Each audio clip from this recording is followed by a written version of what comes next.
Hello friends, आज के इस वीडियो में बहुत ही इंपॉर्टेंट डिस्कशन है। जैसे कि आप सब लोग ये वीडियो देखने आए हैं एनएमसी अप्रूव्ड कॉलेज टीचर्स। आज हम लोग इस पर ही डिटेल डिस्कशन करेंगे और आपके सामने बताएंगे कि एनएमसी अप्रूव्ड कॉलेज की लिस्ट के बारे में। तो आप हमारे चैनल पर अगर नए हैं तो सब्सक्राइब करना मत भूलिए, और अगर नहीं करोगे तो लास्ट तक अगर ये वीडियो देखिए तो आपको ये जरूर महसूस हो जाएगा कि इस चैनल को सब्सक्राइब करने में कितना फायदा है। ठीक है, अगर आप एमबीबीएस अब्रॉड का प्लान कर रहे हैं तो। ठीक, तो सबसे बड़ा सवाल ये है कि जब भी आप स्टडी अब्रॉड यानी एमबीबीएस अब्रॉड के प्लान करते हो, तो किसी भी कंट्रीज के अंदर में, जैसे एमबीबीएस इंडोनेशिया प्लान कर रहे हैं, नेपाल प्लान कर रहे हैं, एमबीबीएस बांग्लादेश देख रहे हैं, या उज्बेकिस्तान कजाकिस्तान, किसी भी कंट्रीज में एमबीबीएस इन जॉर्जिया तरीके प्लान कर रहे हैं, तो पहली क्राइटेरिया आपकी होती है कि एमसीआई अप्रूव्ड कॉलेजेस इस कंट्रीज में कौन है, या एनएमसी अप्रूव्ड कॉलेजेस इस कंट्रीज में कौन है। क्योंकि आप दिमाग में है कि कहीं ना कहीं अगर आप बाहर जा रहे हैं तो आपको एमसीआई या एनएमसी अप्रूव्ड कॉलेज में पढ़े थे, तभी आपकी इंडिया में लाइसेंस का एग्जाम या इंडिया में आपका वो डिग्री वैलिड होगा। तो आइए समझ गए हैं, एमसीआई और एनएमसी में एक बेसिक डिफरेंस समझते हैं, फिर उसके बाद कॉलेज के बात करते हैं। एमसीआई का मतलब है मेडिकल काउंसिल ऑफ इंडिया, और मेडिकल काउंसिल ऑफ इंडिया 2019 से पहले इंडिया के जितने भी कॉलेजेस होते थे, गवर्नमेंट प्राइवेट मेडिकल कॉलेजेस, और बाहर के जो मेडिकल कॉलेजेस होते थे उसको एमसीआई गवर्न करती थी। वो एमसीआई के अंडर होता था। बाहर के मेडिकल कॉलेजेस की कंट्री वाइज लगभग 500 यूनिवर्सिटीज की लिस्ट हुआ करती थी, और उस 500 यूनिवर्सिटीज में ही आप एडमिशंस लेते पर्टिकुलर कंट्रीज में, तभी आप इंडिया में लौट करके एफएमजीएल एग्जाम या एफएमजी एग्जाम जो होता है, लाइसेंस एग्जाम, उसको देने के लिए एलिजिबल थे। अगर आप उसमें जब मेंशन नहीं और आपने किसी एक्सपोजर से पढ़ लिया तो will not be eligible to return back to India. तो ये रूल कीजिएगा। लेकिन क्या हुआ थी, जो गवर्नमेंट थी उन्होंने 2019 में मेडिकल काउंसिल ऑफ इंडिया को डिसॉल्व कर दिया और एक नई बॉडी का फॉर्मेशन किया, that is national medical commission. तो जो नेशनल मेडिकल कमीशन 2019 ऑनवर्ड से जितने भी जो गवर्निंग कॉलेजेस थे इंडिया और इंडिया के बाहर, वो एनएमसी के दायरे में आए। उसके बाद 18 नवंबर 2021 में बाहर जाने वाले जो बच्चे हैं, जो एमबीबीएस अब्रॉड के प्लान कर रहे थे, उससे अपने हाथ खींचनी। हाथ खींचने का मतलब ये हुआ कि उन्होंने मेडिकल काउंसिल ऑफ इंडिया की जो दी हुई साइट, मतलब जो यूनिवर्सिटीज की लिस्ट थी, उसको स्टैप कर दिया, साइट से हटा दिया, और बोला कि हम इस तरीके की किसी भी यूनिवर्सिटीज को अब प्रमोट नहीं करते। उन्होंने यह तय किया कि एनएमसी जो नेशनल मेडिकल कमीशन जो गवर्निंग बॉडी है, वो इंडियन मेडिकल कॉलेजेस को रेगुलेट करने के लिए बनाई गई। इसका बाहर के कॉलेजेस और यूनिवर्सिटी से कोई लेना देना नहीं है, और वो किसी भी बाहर के किसी भी कंट्रीज के कॉलेजों को इंडोर्स या प्रमोट नहीं करती। तो साफ शब्दों में यह है, तो उन्होंने यह बोल दिया कि बाहर जाने वाले एमबीबीएस अब्रॉड करने वाले जो भी बच्चे हैं, वो अपने रिस्क पे जाएंगे। और रिस्क क्या डिफाइन किया उन्होंने? उन्होंने 18 नवंबर 2021 को एक रूल बनाया, गैजेट रूल एफएमजीएल। कॉलेज की लिस्ट हटा करके गाइडलाइंस डिजाइन कर दी, और यह बोल दिया कि आप जिस कंट्री में भी जा रहे हैं, जिस कॉलेज में भी पढ़ने जा रहे हैं, अगर इस गैजेट गाइडलाइंस के सारे रूल्स को अगर वो यूनिवर्सिटीज या कंट्रीज फॉलो करती है, तभी हम आपको इंडिया में एफएमजीएल एग्जाम या नेक्स्ट जो भी होगा उसमें बैठने के लिए आपको परमिशन देंगे।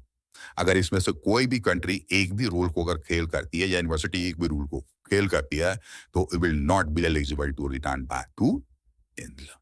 तो कई सारे स्टूडेंट्स को एक कंफ्यूजन होता है कि अभी जो बच्चे आ रहे हैं एफएमजी का एग्जाम दे रहे हैं, जी हाँ मैं बता दूं, अभी जो रिसेंट जो एग्जाम होते हैं ना एफएमजी के, और उसमें जो बच्चे हैं, जो स्टूडेंट्स बैठ के पास करते हैं, वो सारे स्टूडेंट्स 2021 से पहले के रहे। या फिर 21 में जिन बच्चों ने एडमिशन लिया, उसका पोस्ट का ड्यूरेशन 6 ईयर है, और दैट इज 27 में वो बैच पास आउट होगा। तो 27 में ही पता चलेगा कि कौन से कॉलेजेस और कौन से यूनिवर्सिटीज गैजेट गाइडलाइंस रूल्स के अंदर में आती। तो अभी सवाल यह है कि कई सारे बच्चे पूछते हैं कि अभी जो बच्चे पास कर रहे हैं, तो अभी जो बच्चे पास कर रहे हैं ना एग्जाम, वो सारे स्टूडेंट्स 2021 से पहले थे। 2021 वाला बैच तो 27 में पास आउट होगा, और उस वक्त आपको पता चलेगा। ठीक है, तो एनएमसी कोई भी कॉलेज को अप्रूव नहीं करती। आपका जो सवाल है, ऐसा एनएमसी कॉलेज है या नहीं, एनएमसी अप्रूव कॉलेज है नहीं, एमसी अप्रूव, इसलिए आप पूछते हो क्योंकि आप अपने करियर का जो चुनाव है, जो रिसर्च है जाने के लिए, वो कर ही नहीं रहे हो। आपको मूर्ख बनाया जा रहा है और आप मूर्ख बन रहे हो, ठीक है? आपको पता ही नहीं है कि जाने के लिए क्या स्टैंडर्ड एलिजिबिलिटी क्राइटेरिया फुलफिल करना। और दुर्भाग्य क्या है मैं बताऊँ आपको कि 2019 से पहले अगर 500 यूनिवर्सिटीज़ थी लिस्टेड, तो 2019 के बाद आज के रेट में मोर देन 800 टू 900 यूनिवर्सिटीज़ हैं जहाँ बच्चों को भेजा जा रहा है। क्योंकि अब तो कोई रूल रेगुलेशन ही नहीं है। आपको भी बताने की ज़रूरत नहीं है, कोई कहीं किसी कंट्रीज़ में पहुँच जाता है, वहाँ से कॉन्ट्रैक्ट एग्रीमेंट बना के लाता है, इंडिया में आता है, कोई कहीं भी यूट्यूब पर जो है एक माइक, चैनल, वीडियो लेकर के पहुँच जाते हैं, उस यूनिवर्सिटीज़ को प्रमोट कर देते हैं, उस यूनिवर्सिटी जो पैसे बच्चे पढ़ रहे हैं, उसके साथ एक अच्छी बातें कर लेते हैं, हॉस्टल दिखा देते हैं और आपको लगता है कि जो है ये कॉलेज एनएमसी अप्रूव्ड हो गया, एमसी अप्रूव्ड हो गया। मोस्टली आप इसी तरीके से क्लियर हो रहे हो। गवर्नमेंट ने ये रूल इसलिए बनाया था कि वो बाहर जाने वाले एजुकेशन का एक स्टैंडर्ड क्राइटेरिया सेट करे। कई सारे ऐसे कॉलेजेस थे जिसमें हॉस्पिटल नाम का चीज़ नहीं था। इंटर्नशिप नाम की चीज़ तो क्या बता कुछ हुआ ही नहीं करती थी, बस बच्चों को डिग्री दे दिया जाता था, सीख सिर पे कोर्स यूएस में प्रोग्राम है। मतलब किसी तरीके से मैनिपुलेट करके डिग्री बाँटी जाती थी। लेकिन गवर्नमेंट ने रूल तो हटा ही दिए, मतलब यूनिवर्सिटी के लिए तो हटा ही दिए, अपने पैर क्या खींचे, लोगों के लिए मतलब मनी बनाने का एक ज़रिया बन गया। आज के डेट पे कोई कहीं किसी भी तरीके के यूनिवर्सिटी को, वो इंग्लिश मीडियम हो या नहीं हो, बाइलिंगुअल भी हो, रशियन भी हो, एक्स-वाई-जेड भी हो, सब इंग्लिश मीडियम, इंग्लिश मीडियम करके प्रमोट करता है। अपार्ट फ्रॉम दैट वहाँ की फैकल्टी है भी नहीं है। और आप भी विदाउट रिसर्च के चले जाते हैं। क्यों? क्योंकि आपका कोई फ्रेंड गया हुआ है पीछे, उसको ये आइडिया है कि नहीं, उसने पे रिसर्च करी है, नहीं करी, तो आप भी बस भीड़ में शामिल हो और दौड़ बढ़ा रहे हो। पता तो आपको बाद में चलेगा। इसलिए मैं बार-बार कहता हूँ कि आपको समझना बहुत ज़रूरी है, अपनी रिसर्च खुद करनी है। ठीक है? तो अब मैं आपको ये दिखा देता हूँ, कई सारे आपके सवाल आ जाते हैं कि सर आप कैसे पूछ सकते हो कि एनएमसी अप्रूव नहीं है, एमसीए अप्रूव नहीं है। जबकि कई सारे जब आप गूगल पे जाते हो, कभी गूगल पे सब भरोसा होता है। गूगल पे जाते हो, डालते हो कि एमबीबीएस अब्रॉड का बीच university is better than this या इस तरीके पे कोई यूनिवर्सिटी कॉलेज डालते हो, तो आपको एक वेबसाइट खुल के आती है। अब वो गूगल क्या करता है, डेटा जो है किसी न किसी कंसल्टेंट की वेबसाइट को पढ़ाता है, वहीं से उसको क्रॉल करके खींच करके आपको शो करता है। अब वो सारे कंसल्टेंट के जो साइट हैं, या तो 2021 से पहले के बनाए गए हैं, या बाद में भी किसी ने लिखा है या बनाया है, तो बहुत ही इंटेलिजेंट तरीके से हर कॉलेज के सामने एनएमसी अप्रूव्ड, डब्ल्यूएचओ अप्रूव्ड या कंट्रीज के सामने एनएमसी अप्रूव्ड या डब्ल्यूएचओ अप्रूव्ड कर दिया है। तो आप वहां से वो कंटेंट पढ़ते हो, वो सारे फेक कंटेंट है, और आप एनएमसी डब्ल्यूएचओ अप्रूव्ड के हिसाब से आगे बढ़ने जाते हो।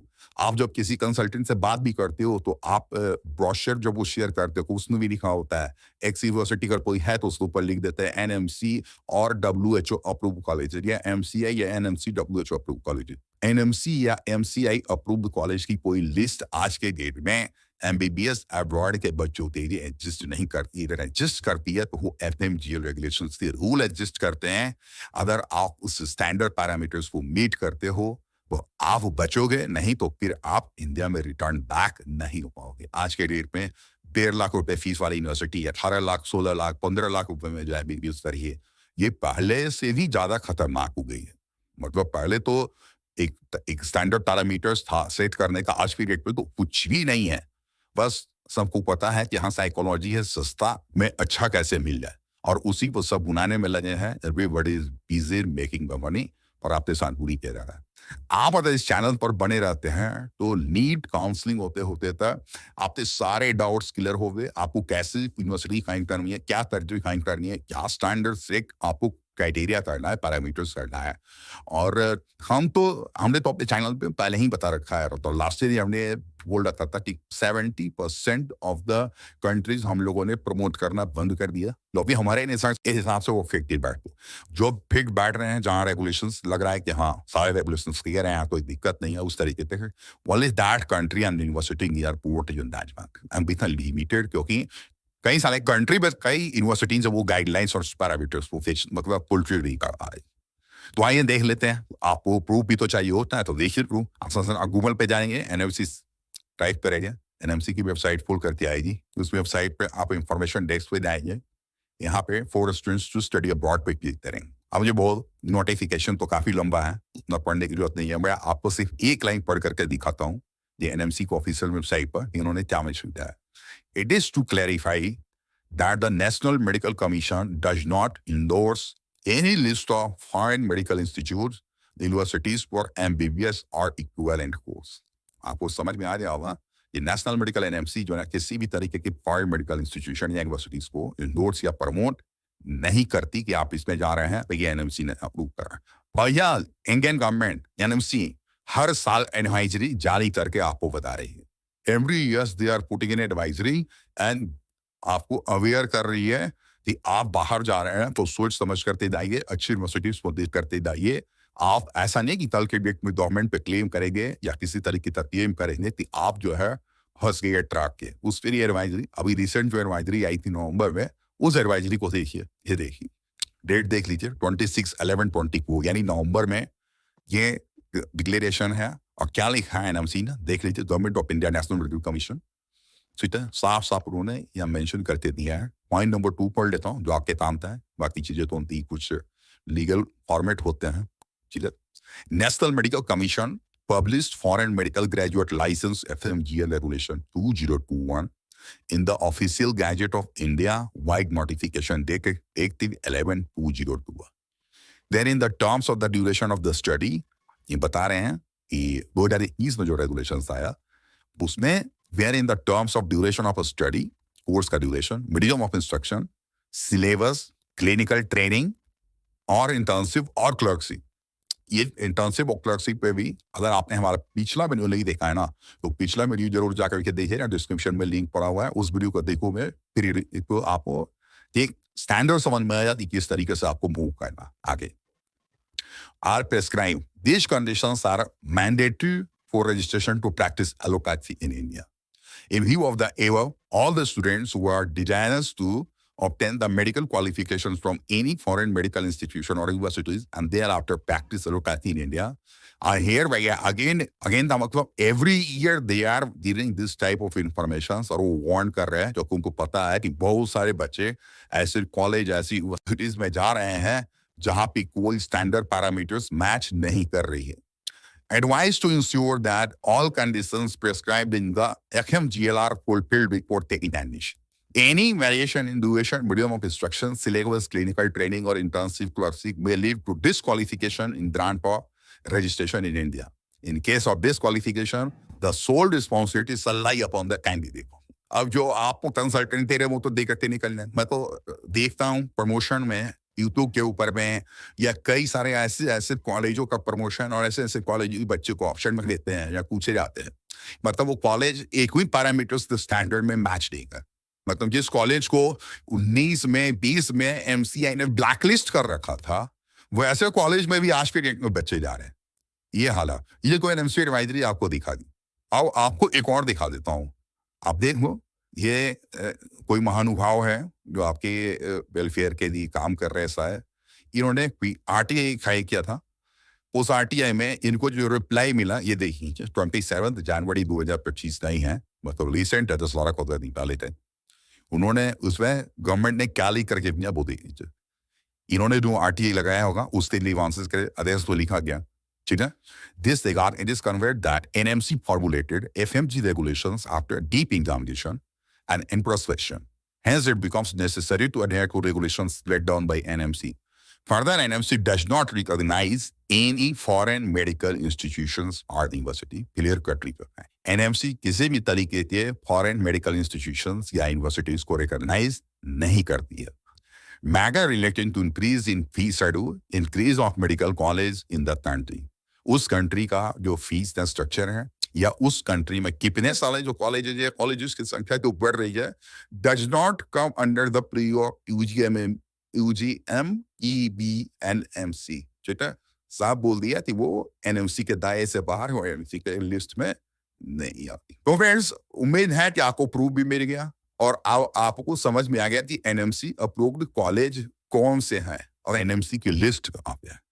तो आप समझ गए ना कितना सतर्क और कितना क्लेवर और सिर्फ पैटर्न को फॉलो करके, ट्रेडिशन को फॉलो करके कोई इंस्टाग्राम पे किसी स्टूडेंट की कम्युनिटी को ज्वाइन करके सब पे रहे हैं। आप जान लो जो यूट्यूबर्स बैठेंगे ना रात के 9 से 11 बजे आपको ज्ञान बांटने के लिए, उनको मोटा पैसा दिया गया है, उस कंटेंट पर पढ़ रहे हैं, दे ऑल आर पेड, बैठे हैं एक्स यूनिवर्सिटी का प्रमोशन करेंगे, वाई यूनिवर्सिटी का, जेड यूनिवर्सिटी का।